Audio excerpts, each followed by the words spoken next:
Okay, welcome everybody. This is our Interfaith meeting number 259. We've been going for, I think, more than 4 years now.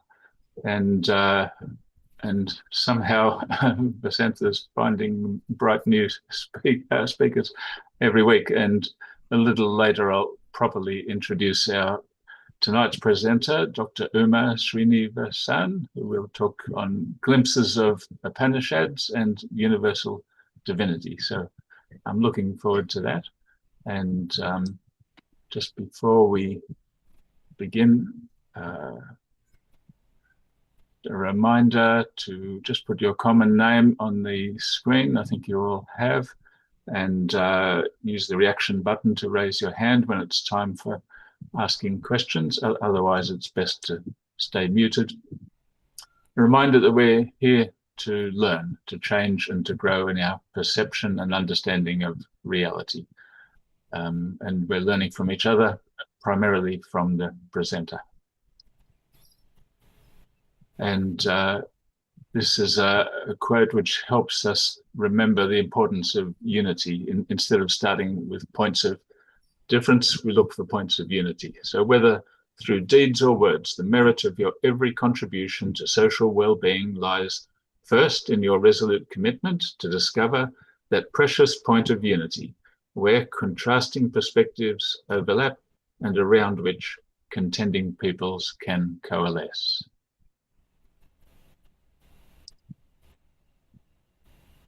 So I would like to ask Uma, please, if you wouldn't mind acknowledging the Indigenous people in the land. Okay.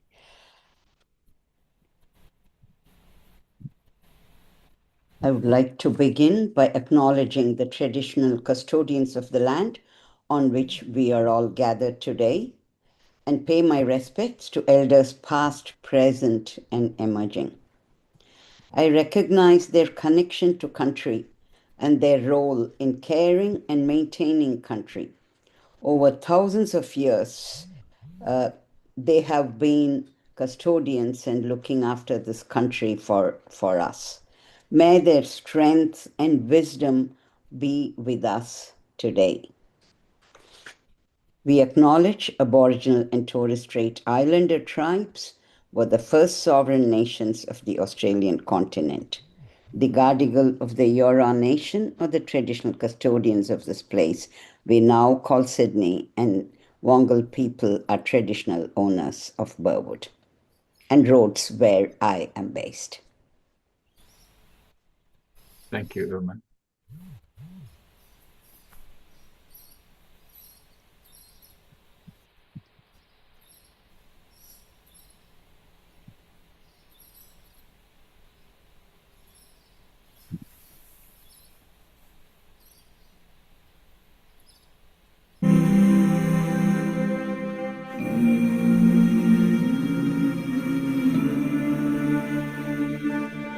सर्वेषां स्वस्तिर्भवतु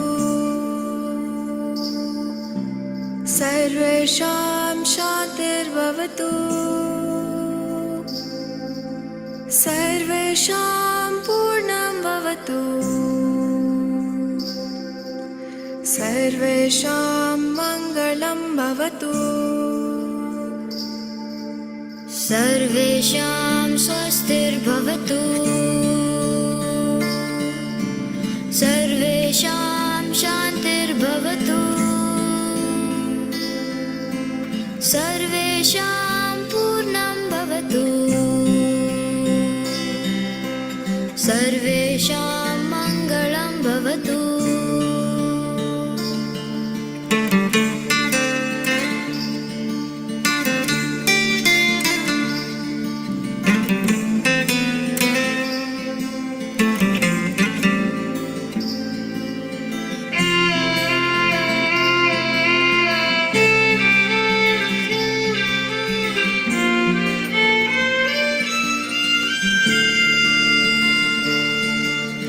सर्वेषां स्वस्तिर्भवतु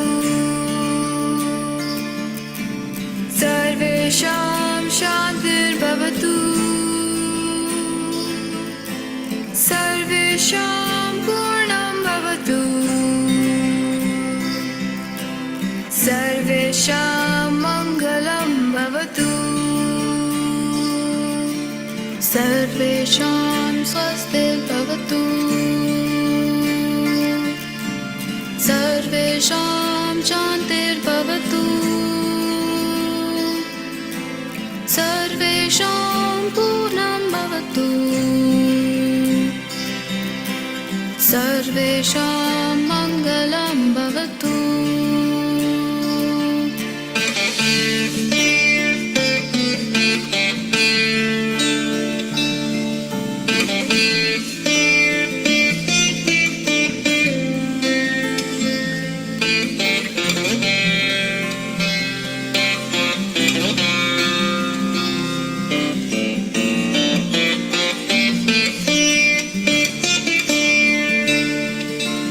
सर्वे भवन्तु सुखिनः सर्वे सन्तु निरामयाः सर्वे भद्राणि पश्यन्तु मा कश्चित् दुःखभाग् भवेत् सर्वे भवन्तु सुखिनः सर्वे सन्तु निरामयाः सर्वे भद्राणि पश्यन्तु मा कश्चित् दुःखभाग् भवेत्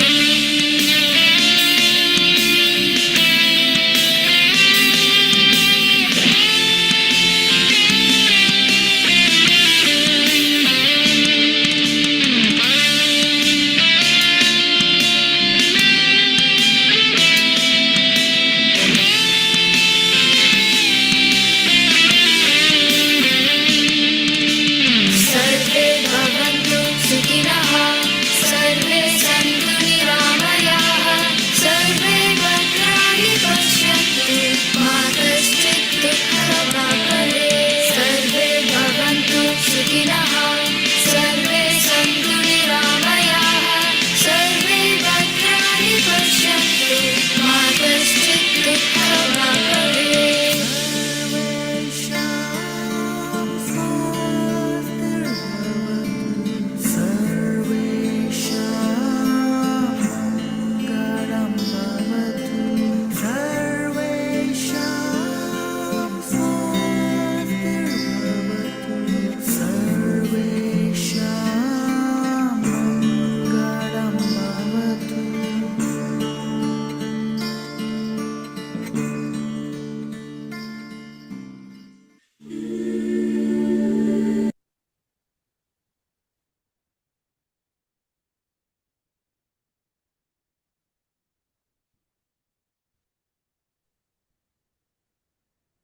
The divinities rejoice when somebody's happiness owes another's sacrifice given voluntarily. Hindu writings, Upanishad. There is none other who does greater good than the one who removes the hunger of those in a difficult situation, helpless, weak, and disturbed. Hindu writings, Mahabharata.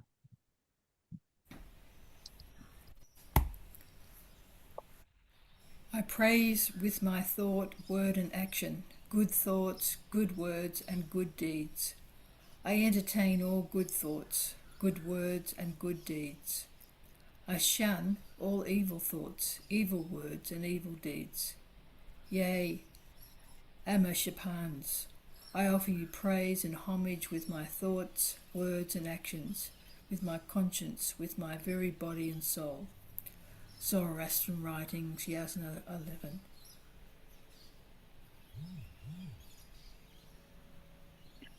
So long as the sky and the world exist, my existence will be here for the eradication of the miseries of all beings. Let me suffer all the sufferings of beings, and let the world be happy and liberated. By dint of all merits of me, the Bodhisattva, Buddhist writing.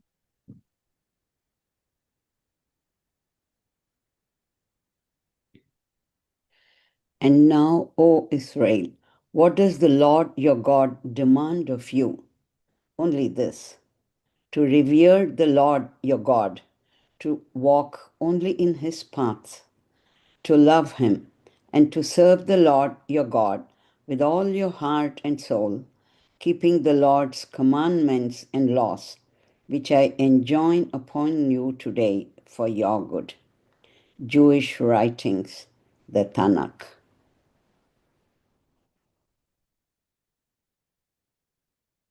This is how we know what love is. Jesus Christ laid down his life for us, and we ought to lay down our lives for our brothers. If anyone has material possessions and sees his brother in need, but has no pity on him, how can the love of God be within him? Dear children, let us not love with words or tongue, but with actions and in truth. Christian writing 1 John 3, 1, 6, 18.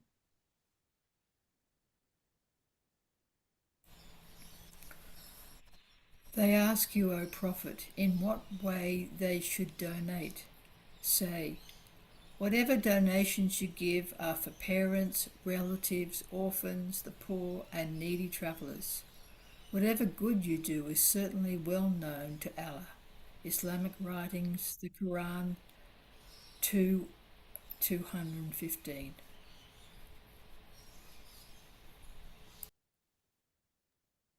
If you meet the abased or the downtrodden, turn not away disdainfully from them. For the King of glory ever watches over them and surrounded them with such tenderness as none can fathom. Flee not from the face of the poor that lieth in the dust, nay, rather befriend him and suffer him to recount the tale of the woes which God inscrutable decree had caused him to be afflicted. Whilst ye concert with him, the concourse on high will be looking upon you, will be interceding for you, will be extolling your name and glorifying your action. Baha'i writings, Baha'u'llah.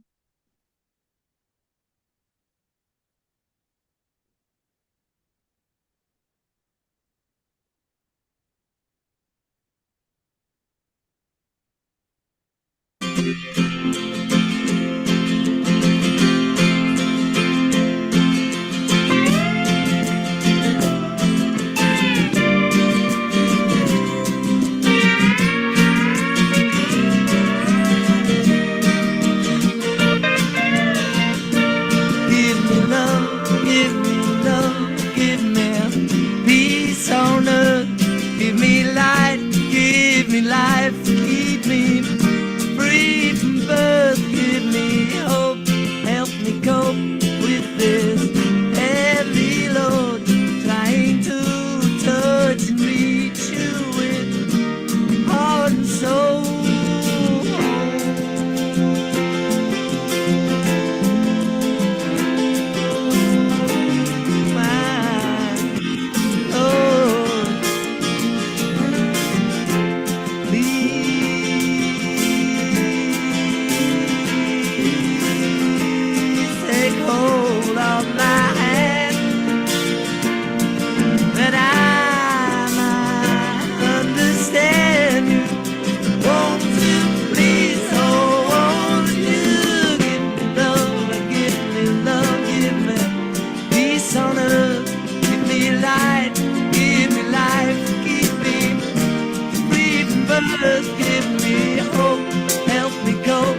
Thank you very much to the readers. And now my very great pleasure to introduce our presenter for tonight, Dr. Uma Srinivasan, a computer scientist turned writer, who was born in India and now lives and works on the land of the Wongal people in Sydney. As a computer scientist, she contributed to foundational technologies in AI, artificial intelligence, and data science long before ChatGPT became a household word. Uma has recently published a historical fiction, Etched in Gold, set in India and Australia, connecting continents and cultures. Uma has been a long-time member of the Women in Interfaith Network, and she believes that lifelong learning is a transformative experience, one that can shift perspectives, cross boundaries, and change lives. And so the topic is Glimpses of Upanishads and Universal Divinity. And over to you, Uma. Thank you. Thank you for the nice introduction. It's an honor and a privilege to be here with you people, trying to share a little bit of my understanding of the Upanishads.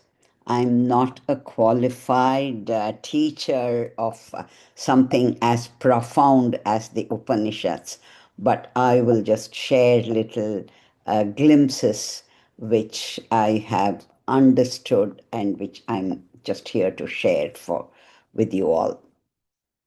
Now, the important to start with, now Upanishads, it came towards the end of the Vedic period in the Hindu thought process when rituals were important, and the rituals were actually worshipping nature, the rain, the clouds, so that nature could be beneficial to humankind rather than causing harms. So that was the ritual was part of the Vedas. Upanishads came towards the end of that ritualistic period, and it was shifting spirituality from something external to internalization, to inquiring, to find out the a kind of an inner realization. And so it is in many religions, in Christianity, in Sufi Islam, Buddhist meditation, Jewish mysticism, where the focus has often moved from the external to the internal, to find the divine spark within humans, and to, regardless of the different religions, different languages, and thought. Now, to think of an analogy, it's like different rivers, they all flow into the sea eventually. They may come from different places, different geographical locations. And if we think of, religions, and the religious thought has come from all over, but eventually the search is to find that truth within, the truth that lies beyond physical form, and something where we feel the divinity within us. And that is the core of Upanishads, to realize the divinity within us, within every human being. And if we are able to realize the divinity within us, then we can realize the divinity in everyone else and everywhere else. And that is the core teaching. I will come to that in a minute. That you are that divine, you are that divinity. Tattvamasi, it's a Sanskrit saying. You are that, and that is, it transcends religious boundaries. And so it says the self is in me and the self is in all. And so mystics, this is what mystics across all traditions and faiths have been trying to find, discovering God from within and without. Now, the Upanishads were preserved through oral history, much like the people here, the traditional custodians of this land have preserved oral history. Upanishads were largely preserved through oral, through sounds. It's not merely words and syntax and word being strung together, not sentences and grammar, and so it's not just that. It is the way the words need to be pronounced, which is the guttural part, which is the nasal part, and the way the mouth has to be modeled. And there was a whole lot of learning that went on, and that is in understanding the biology of the sound in the body so that they can be remembered. Because this was an oral tradition passed on. There are evidence now to suggest that it could have been 5000 BC when these teachings started. They were not recorded, of course, at that time, but they were passed down from generations, from teachers to students, and so on, for centuries. And recording started much, much later, before it was committed to writing. And the whole thing is the memorization was not just memorizing a text or words, it was memorizing a thought, the thought of divinity within us. And the way it was done was Upanishad also means the student sits near the teacher. It is not something that can just be passed through a piece of paper. It is something that, there is a Buddhist saying that says, when the student is ready, the teacher appears. So this is for a student who is eager to learn, who is eager to question beyond the physical form. And to that student, the teacher sits near that student and then teaches them to query, to question, and so on. And the way the teaching has been done, it is sitting near, and this has been taught from teachers to students, from sages to hermits, to their wives, and from to kings. So there have been, because it's come through years, over the years, and so they have been taught by many, many sages over a period of time. And these texts arose by sages who became hermits. They were forest hermitage, and they withdrew from societal life. The teachers were much like the monks and the nuns and people who withdrew to contemplation, who withdrew from society, and they uh, sat in ancient forest, became part of the nature to contemplate on these existential deep questions. And these were not like priests who performed elaborate ceremonies, and so it's not ceremony based or ritual based. This is internalization of thought. That is the big difference in this. And so what lies, so their questions was, who am I? And what is the source of all being? And what is death? What is beyond death? And so the question was a very deep, what is my place in this world? And how is this beyond the physical form? What lies beyond the physical form? And so these texts were chanted and taught from the teacher to the student. And there are believed to be almost more than 100, some say even 200 Upanishads were there. Upanishads means what is taught by the teacher as the student sits near them. Teaching of the truths that is beyond form, taught to the student who is sitting near the teacher. That is the Sanskrit meaning of that. And although there are many Upanishads, and they all of them, because they came over a long period of time, across time, many teachers, many students, and so they are dialogues between teachers and students. And about 10 or 13 Upanishads are the one that are now considered the principal Upanishads. And these got documented somewhere more like around 800 BC when documentation started from voice to palm leaf. And and transition period roughly 500 BCE to 200 CE. That is when these oral learnings and Sanskrit mantras got coded and written, likely gradually varying from region to text and in different languages, like in Sanskrit, in Tamil. If it's in southern India, it would be in Tamil. Northern India, it would be in Sanskrit, and so on.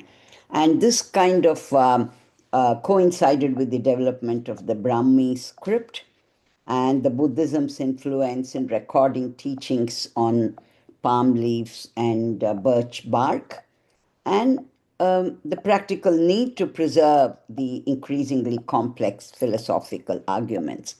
And these, the Upanishads, we don't call them verses. Like the Gita, we say they are verses. In Upanishads, they are called mantras. Mantra actually means tool for the mind, because they have a, there is a rhythm to it. There is a, the first peace mantra that we had, Sarvesham Shantir Bhavatu. Now that is a mantra. So that is, it's a mantra, means actually a tool for the mind. So they're not just verses, but they are tool, something you utter and you go into the internal thought process with the utterance of these words. And so that is the essence of Upanishads. And the oral, so regional, of course, then there are regional variations of the Upanishads as well in different parts of India. And some of the oldest written Upanishads, or Brihadaranyaka, the names are complex, Chandogya, and they may have been transcribed earlier, some of them. And so it's hard to pin down when the originals got really, when they were in oral form and when they really got transcribed into text. But roughly 2000 BCE to 1500 CE, this might have happened. So the exact moment is hard to pin down. So what I will do is, and as I said, there are about 10 or 11 Upanishads, which are the prominent Upanishads. I will just take 3 luminous verses from 3 different Upanishads, very simple verses. And as I said, all of them is to understand the divinity within. And so that if we, and the divinity is not something that is outside of us, it is within us. And so the verses, I'll talk of 3 different verses from 3 different Upanishads. The first one is from Isha Upanishad. And I'll just read out the Sanskrit verse, just one line, and then read the meaning. This is the first verse of Ishavasya Upanishad. And this says, Ishavasyam idam sarvam, yat kinchit jagatyam jagat. This is in Sanskrit. I will translate this. All this moving world is this world which is stationary and moving, and all of this is dwelt by the universal divinity. And this is to enjoy this divinity within and without, it requires renunciation, it says here. And renunciation is renunciation of what we talked about: evil thoughts, evil deeds, evil action. And so that is Jagat. So this is, everything is moving, and The divinity is there in the stationary and the moving parts, and it says the divinity pervades all existence, like sunlight filling every corner of a room, and this is everywhere. And detachment becomes not rejection of, but a way of honoring the sacred in everything. So the whole essence of this is honor the sacred everywhere, within you, without, in stationary and moving objects, in animate and inanimate objects, everywhere, all around. And that requires, why the word detachment comes is, if we are attached to only our thought, if we think our thought is the best thought, this is the only way of thinking, this is the right way of thinking, then all of this binds us. It does not liberate us to have this feeling of really liberating ourselves from the limited body and mind. And that is what this is talking about. Then that leads us to the next one from another Upanishad called Chandogya Upanishad. This is a very simple 3 words. Tat Tvam Asi. Tat means that. Tvam is you. Asi are. That you are that. Now, we talked about that divinity. The first one said divinity exists all around. Now, this one says you are that divinity. And so this was a sage who was teaching his son. So they're all, there are stories attached to it. The sage is teaching his son. In another case, the sage is teaching his wife, and the sage is teaching his student. So they all have little stories along with them. Here, the sage is teaching his son through different types of analogies, like the salt that, let's say if there is a salt doll and the salt doll wants to go to the sea, and then if it goes to the sea, it becomes part of the sea.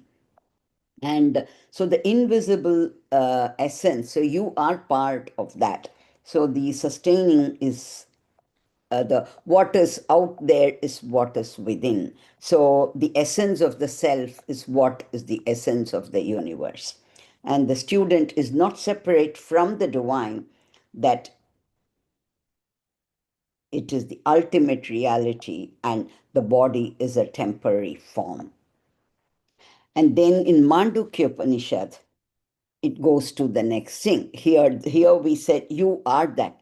And what is that? That is in Mandukya Upanishad, it says that self is Brahman. Brahman is the terminology used for that universal form. And it actually means all-pervasive universal presence. And the shortest, and here it declares the deepest truth, that the individual consciousness, which is also called Atman, these are terms, but the individual consciousness and the universal consciousness, which is Brahman, they are not two, they are one and the same. And that again loops back to the divinity is within you. You are not separate from the divinity. And so it is, the self is not a fragment of divinity, it is divinity itself.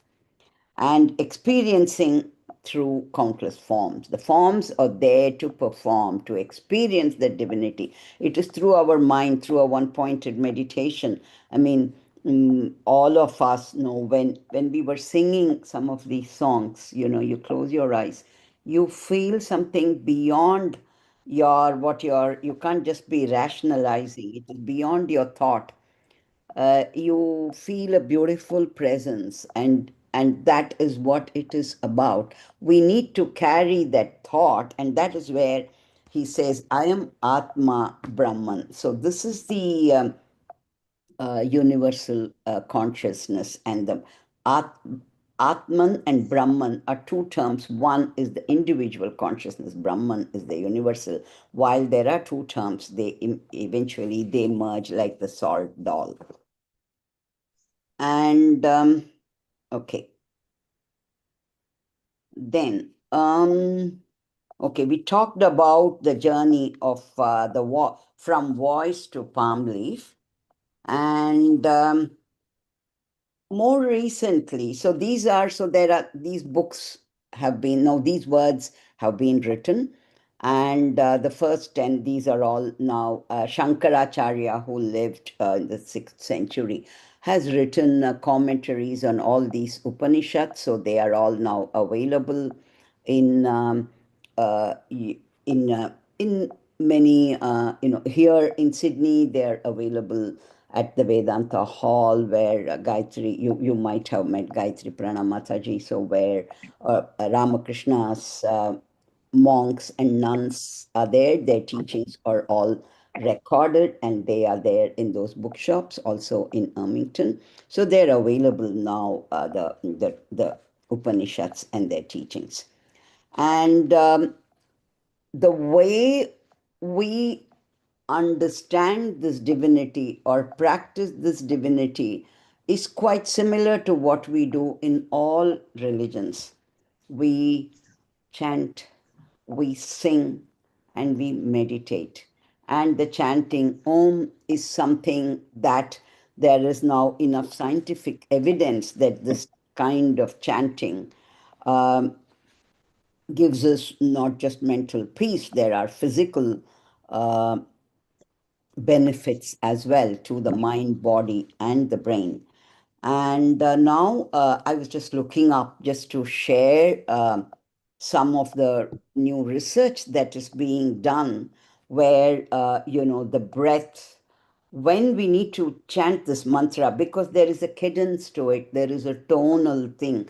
And if you, I don't know if you did it when you were kids, but the nursery rhymes, for instance, or when we were kids in India, we learned the mathematical, the tables. 2 twos are 4, 2 threes are 6, 2 fours are 8, and we did it with a rhythm and with this, and we memorized. You would have done it as a kids. Kids do that so easily, but as adults, somehow we don't follow the cadence and we just leave it behind. So it seems so much harder to memorize. Now, some of the research that I found, that there's a lot of new neuroscience research that is exploring chanting, how chanting Sanskrit mantras and these mantras affects brain structure and function. It's still an emerging field, but they have done these uh, research on Buddhist monks who chant Om, and they have studied their neural signals as well, and counting the number of thoughts that are going on, and that seems to be so the people in India and Netherlands and quite a few places are looking at the impact of chanting these mantras and how it is affecting the brain using MRI scans. These are early days, but they feel there is significant gray matter density for monks, a type of people who chant regularly, which is part of their life, and so on. And they have come up with the precision required for exact oral transmission seems to have a physical impact on their brain, on certain parts of their brain.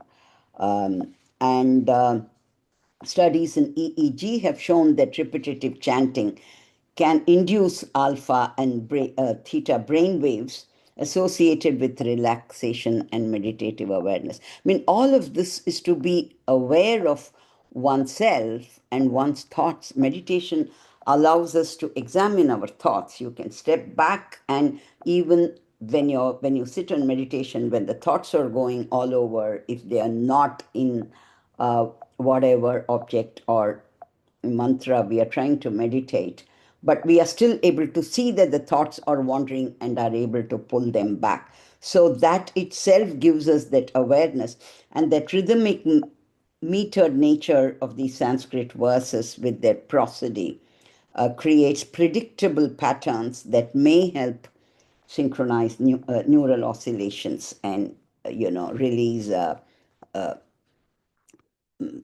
in different parts of the brain.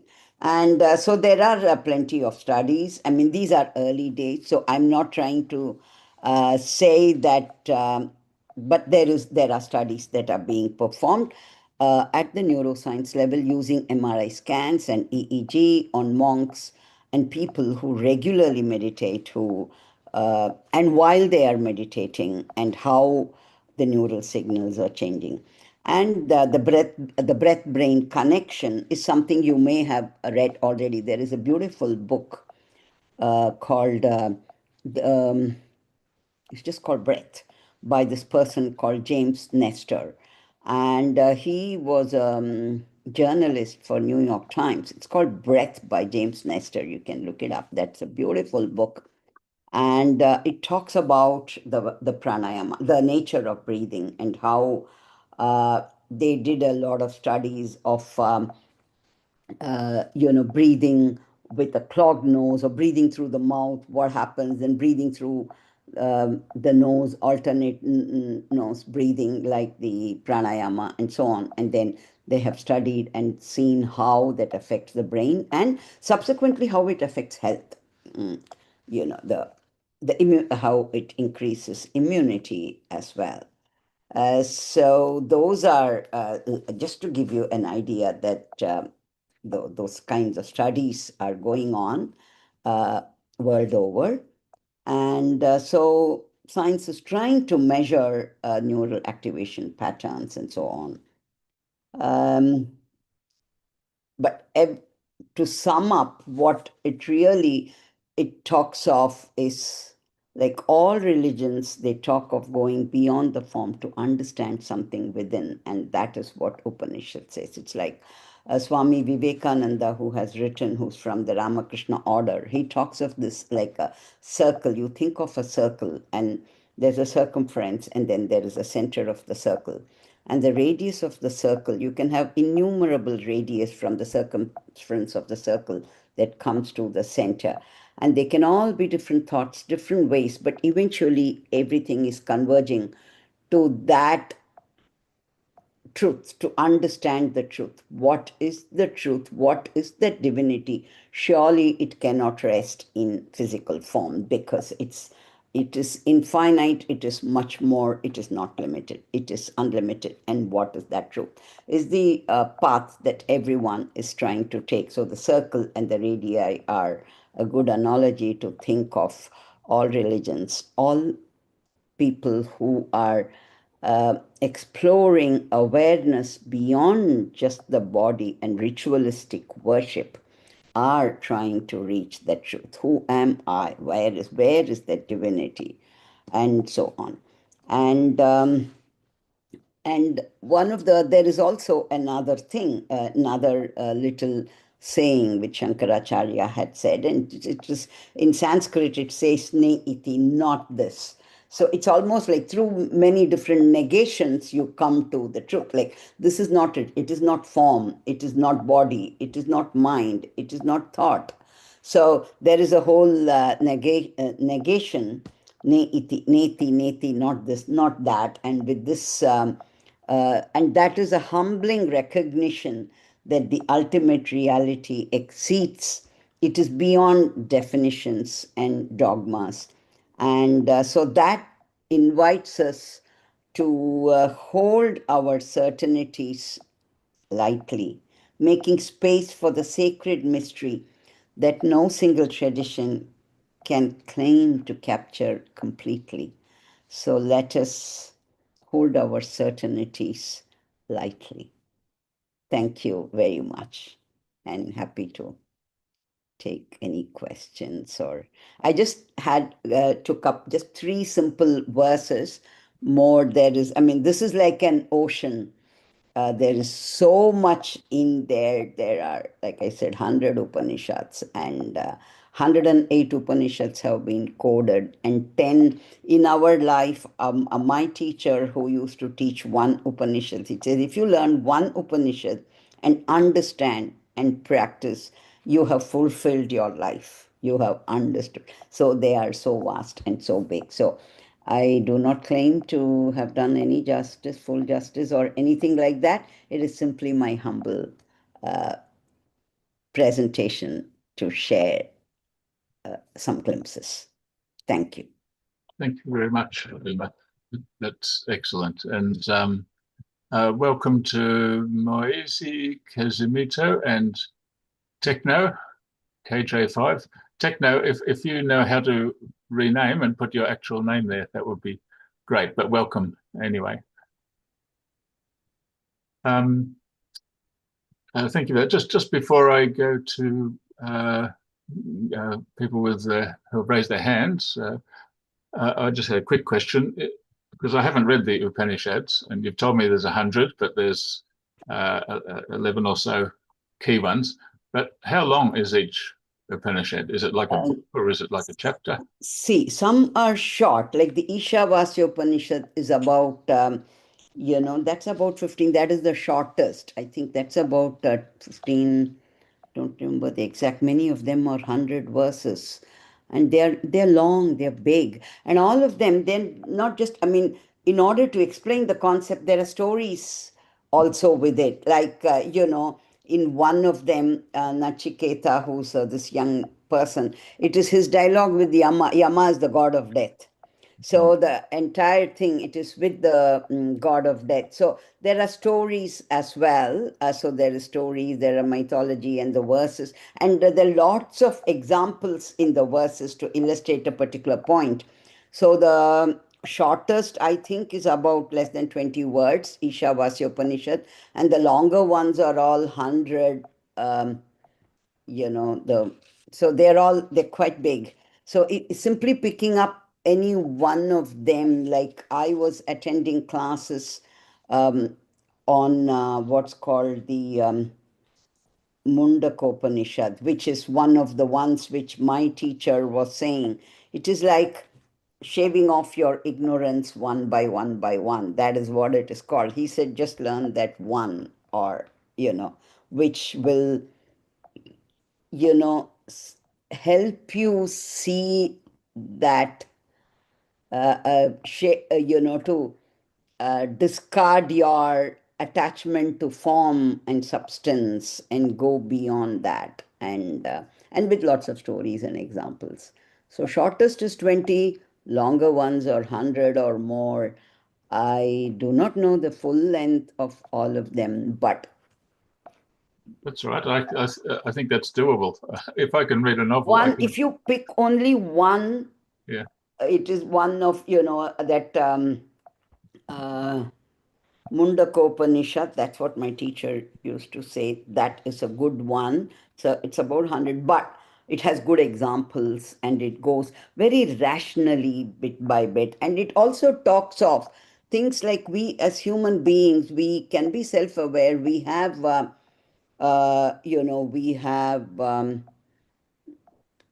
can use our rational thought, and with willpower, with persistence, we can reach there.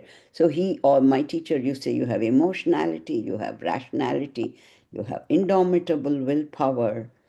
And so with those things, you can go beyond form. Thank you. Yung, your question or comment? Yes, there are three notions here. The first one, thank you, Dr. Oma. The first one is, I heard about, you talk about hermit. I like the notion of hermit. Where is my place on earth? Hermit is a perfect place for people to resign and reflect and do manifestation of all sort of things spiritually. But however, for nowadays, if somebody in a hermit situation, there will be journalists got sent there, or police people go around there and see what you're doing here. That's the first one. The second one, divinity in everyone. For the truth, actually, there's a story in Vatican that we have father who are expert in exorcism, mean get all the evil and devil and demons out of human body. If anyone unlucky to get them do possession. So therefore, divinity cannot be in everyone. And because some people, they have very vulnerability, they're very weak, like really soft, and so they get attacked really easy by demons. That's the third. The third notion is, what is the truth? The truth is, I heard about The truth is not form, not body, not thoughts, beyond definition, but in real life now, if you turn up to the court, the judge will say, there's a story here. What is the truth here? Tell me, what is the truth? Can you answer me? The person who got brought into the court will say, yes, there's a truth in it, or no, there is not a truth in it. So there, in real life, there's a definition of the truth. You cannot go to in front of the court and say, I don't know. In a philosophy way, the judge will do a cross-examination, the truth or not the truth. So just some notions, so we be aware of the, philosophy of the notions and the real meaning of the notions in religious context. Thank you. Thank you very much, Young. That's a good comment. All right. Now, Vasantha, you're next. I have two questions. One is this in the Hinduism and Vedas and Upanishads. So how do you practice it? So is there people who practice Upanishads are different from Vedas, or what do you do? One is because I think as Hindu they do the meditation as well as follow the other teachings. And what is the difference between going to a temple and following the rituals or the pujas and Upanishads, and is there any connection between them, if you can explain a bit? And other question is Aisha and the Aisha Foundation, is it any connection with the Aisha and the Aisha Foundation where they teach the meditation and all? Okay. No, Isha Foundation, it's the name. Isha actually means the divine, Ishwara is God. So Isha means divine. They've called it Isha Foundation. So it's a name they have taken. You could call it Divine Foundation. Anybody can name. So it is not. They don't teach. They might teach. Many Indian schools of thought, philosophical schools might teach Upanishads now. Isha is one of them, but they are not. Their name doesn't mean that they are the only ones who teach or that they are more qualified to teach than any of the others. No, they have just used a name that is that speaks because Isha it actually means God. And Isha Vasyam, that Isha Vasya Upanishad that I talked about is a very ancient, it says divinity, it's everywhere. So that's what it means. So they've just used the term. So about that. And your other question, I think the important thing what I want to talk about was that this is contemplation and it is not linked to any religion or any ritual. What they talk about is questioning the nature of divinity. This Upanishads also says it is for the student who's ready to go beyond form and beyond physical and mental limitations. It is not for everyone. And that is another reason why it is not freely taught. It is not easily taught. It is very hard to come by good teachers. And the student has to be ready and prepared. They very clearly says the student has to be ready. It is not for everyone. But it is not linked to just one kind of thought or one religion or this going to the temple. In fact, it is nothing to do with going to the temple and offering worship. It is, in fact, it says it is not related to rituals. It is beyond rituals. And the way it is contemplation on the self. And the way to do that is meditation, and those words that are there, they are Sanskrit. They're not, I won't say they are really, they come from the Hindu religion, but they are thoughts of the sages, they are thinking, they are philosophies. And anybody can follow, I mean, can read the philosophical thought, and it is like, reading any ancient mystic from any religion. They have all gone there, they have all explored beyond form. So you don't have to be a Hindu or go to a temple, and these words are there. If one is interested, one can read them. But the most important thing is to be able to practice that, and that is where this whole meditation comes in. Every religion now talks about meditation is the way to stay calm, to go beyond yourself, to examine where the disturbing thoughts in your mind are coming from. And world around you, we know there is disturbance. And if given all of this is happening, you are still part of this physical world where so much chaos is happening.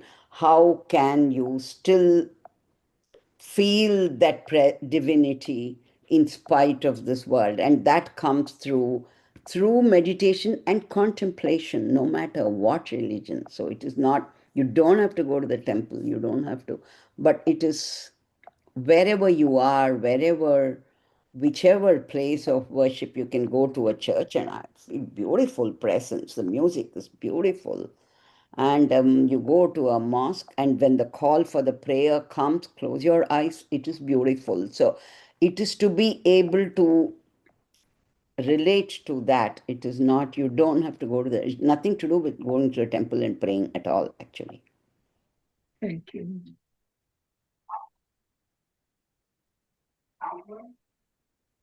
And does anyone else have questions about Upanishads? Tracy. So, is some of it, like at one point you were talking about how you they had to focus on the sound, like, so that part of it is actually being purified or awakened by the sound itself? Yes, yes. The So some sound, of it is yes, like that you get some intellectual insight, and yes, that is just part of it, but that the sound itself will yes, have an effect upon your spirit and soul if you are open to it. absolutely, yes, yes. You've explained it well. Yes, exactly.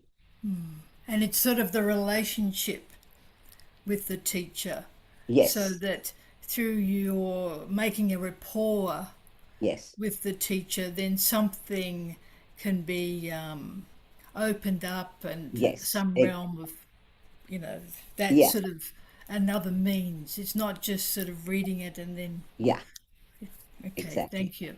Thank you. Yes.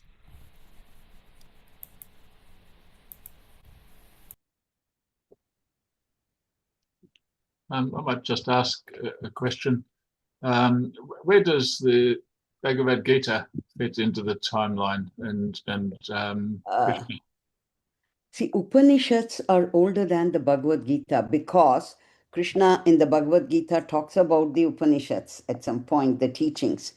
So there are, they have dated, so it's older than Bhagavad Gita, older than Ramayana.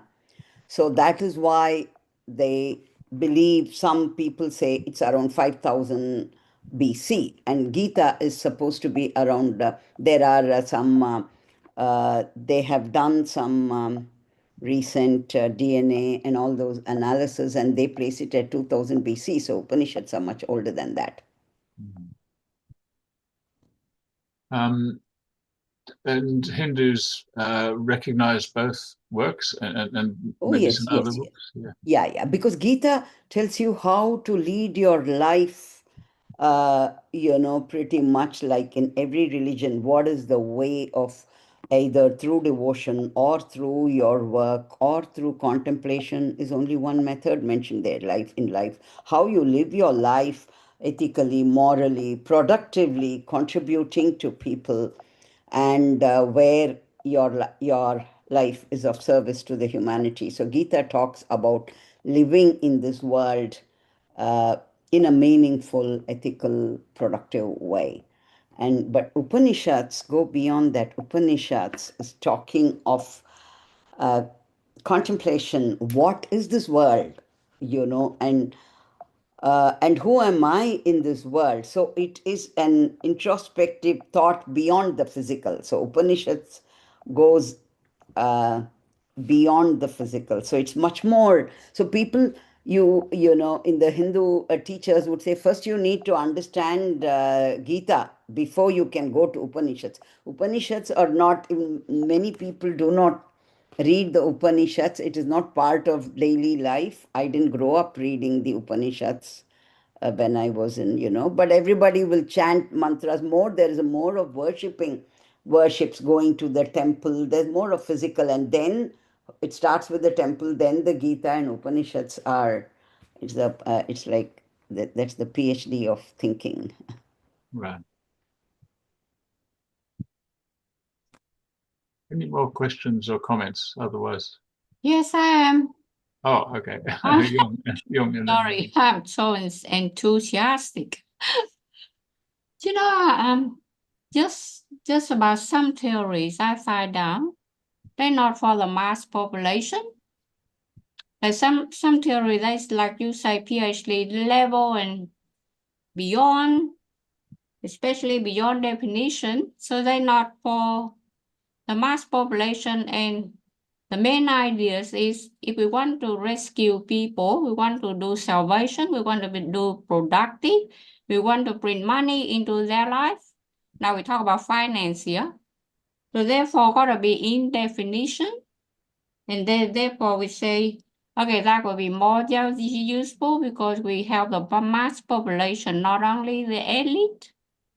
Because otherwise the elite will get everything, but not the mass population, the people live in the poorer countries or in the decentralized area, economic zones.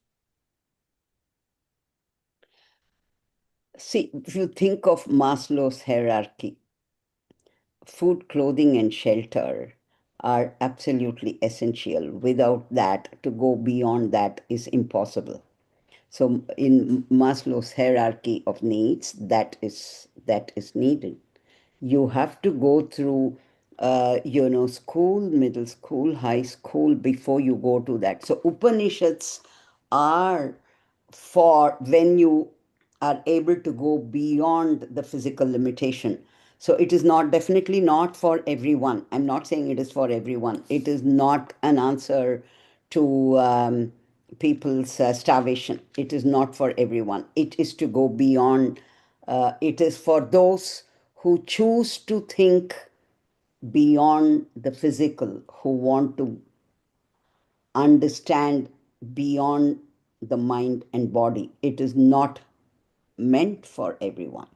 And that is why they did not teach it to everyone. It was meant for students who long to learn, who long to know beyond the physical form. So, as long as Maslow's hierarchy of needs are the dominant need, it is not possible to go in that direction. So you're talking about people like Buddha, because Buddha, when he was born as a baby, he already jumped 7 steps. So even a baby who in a position of Buddha status, they jump 7 steps, far in advance of anybody like 100 years old. So that now we can put age limitation on this. No, see, the limitation is I don't want to get into this, it is what we put on ourselves. So it is up to us. In spite of the limitation, are we willing to explore our internal thought, go beyond the thought? So it is an individual journey. It is not everything does not apply to everyone. It's a very personal, individual journey. And for each of us to experience on our own, what works for one is not going to work for the other. It's just a very personal, individual journey. So that's what it is. Yes, thank you, Dr. Alma. But I agree that people like Buddha babies, when he jumped 7 steps, he wasn't known that he was a Buddha. I just say, like, make common sense. Common sense. He was born from his mother and he jumped straight away. And I don't think that he even know that he was Buddha. So what I'm saying, we got to give and take on whatever that we were taught to. Thank you. Tracy. Just when you were talking then, I just thinking about Jesus's prayer, you know, that we pray for God's will to be done on earth as it is in heaven. So it's like we take the time. What is that will? How do we find that sort of to go into the world of the divinity, the world of cause, the world where things can be changed at their core level of creativity? And it may take the teachings from many different religions, exploring, because at different times different questions come up and one gives an answer, but then it's not quite there. And then you hear a little bit of something else and it provides something more, that to get past ideology, or to get into that realm of where all things have become divine from, where that divinity flows from. Anyway, I just sort of got the impression that is where these teachings are focusing on, and how do we get to have that rapport and that reflective ability, how can we become better lamps for the light? Anyway, any comments on that? Thank you, Tracy. Your art is very interesting. But what I'm thinking about rapport, with the notion of manifestation that I learned from other religion, when God come to people or God come to a group of people through manifestations, he actually didn't request for rapport with him, did he? Because he just turned up because of his love and peace and everything else, forgiveness and salvation and mercy. Actually, rapport is not one of the conditions that he asked for. And so people also don't ask for rapports with God either. In some cases, they go different views from him. Thank you.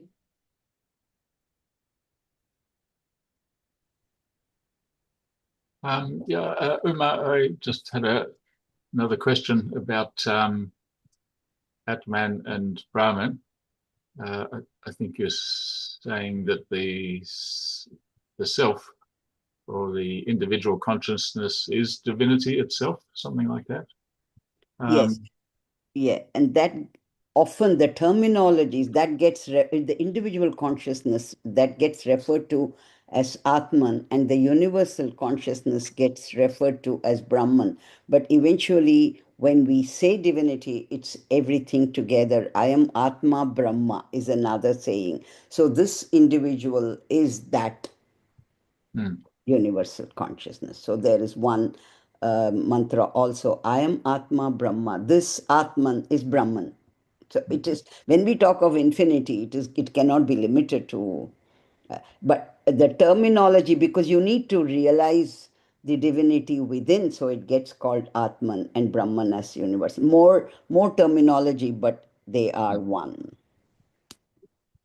So I'm just wondering if that teaching evolved when the Gita came along. I mean, it's been 20 years since I read it, but what I seem to remember, he gave Krishna gave social teachings and how we live our lives, but in some place or many places he seems to be talking as God or as a representative yes, of God, yes, which is a bit more than just yes, ultimate truth being in each one of us. exactly. Yeah, it is. I mean, where he reveals himself in the 18th chapter or as I am that, so he goes to this, I am that universal form consciousness, and that is where he says the earth is in me, the fire is in me, and that 18th chapter is so where he reveals. So at that time it is like Brahmans, it's the revelation of Brahman, what the concept of Brahman we have talked about. Very good. Okay, last chance for guests to say a word. I feel like we kind of learned everything about Hinduism in 1 hour. but I have learned a lot. I've got a little bit more perspective.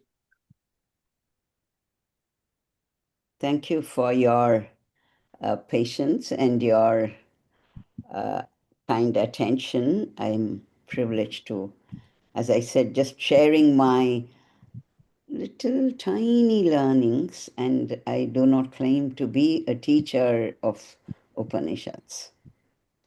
So I want to make it very clear, it is an ocean, and I'm simply, exploring with all of you, trying to understand. Well, you're a good presenter of Upanishads in a 1 hour session. Thank you. That was lovely. Thank you very much, Uma. Appreciate it. Thank you very much. Thank you. Thank you. Everyone.